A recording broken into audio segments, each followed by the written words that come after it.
السلام علیکم۔ اس وقت سوشل میڈیا پر الادین اور صنم جاوید کی لڑائی چل رہی ہے،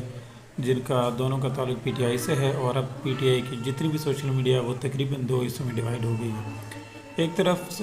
الادین ہے جو یہ کہتا ہے کہ صنم جاوید شامل ہو گئی علی امین گنڈا پور کے گروپ میں، جس میں پہلے سے مشعل یوسفزئی ہیں، علی امین ہے، شیر افضل مروت کا وہ نام لیتے ہیں کہ یہ لوگ سارے اسٹیبلشمنٹ کی طرف سے آئے تھے، اور اب وہ عمران خان اور ان کی فیملی کے خلاف ہوتے چلے جا رہے ہیں، جس کی بہت واضح مثال تو ہمیں علی امین کی، مشعل یوسفزئی کی اور شیر افضل مروت کی صورت میں نظر بھی آتا ہے۔ دوسری طرف جو صنم جاوید خان ہے وہ الادین پہ الزام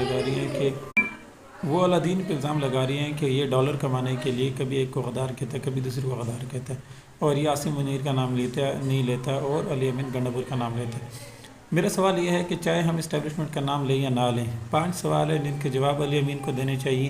اسٹیبلشمنٹ کو نہیں دینے، مریم نواز کو نہیں دینے، شہباز شریف کو بھی، زرداری کو بھی نہیں دینے۔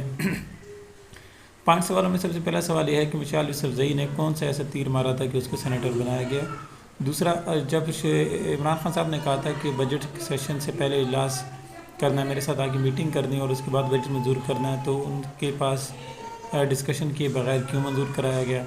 تیسرا سوال یہ ہے کہ اگر آپ مرزا افریدی کے گھر تک پہنچ سکتے ہیں، لاہور تک پورا قافلہ لے کے جا سکتے ہیں، تو علیمہ خان کے 2 بیٹے گرفتار ہو گئے، علیمہ خان پہ حملہ ہو گیا، ان کے گھر ابھی تک کوئی کیوں نہیں گیا، کوئی پریس کانفرنس کیوں نہیں ہوئی، کسی نے ان کے بارے میں بات کیوں نہیں کی، اور علی امین گنڈا پور نے الٹا اس بات کو جو پولیس کا موقف تھا اسے ایکسیپٹ کر لیا کہ کے کچھ شرپسند ریال جیل کے باہر پہنچ گئے۔ چوتھا سوال یہ ہے کہ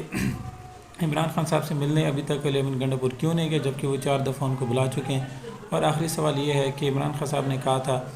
کہ آپریشن رکوا، اس کے خلاف ابھی تک علی امین نے کوئی اسٹیپ کیوں نہیں لیا۔ اور ایک آخری سوال، چلو یہ 5 سے ایکسٹرا ہو گیا، وہ یہ ہے کہ جو ڈرون حملے ہوئے ہیں کے پی کے میں جن میں لوگوں کی ہلاکتیں ہوئی ہیں، اس کے بارے میں ابھی تک کوئی ایف آئی آر کیوں نہیں درج کرائے گی۔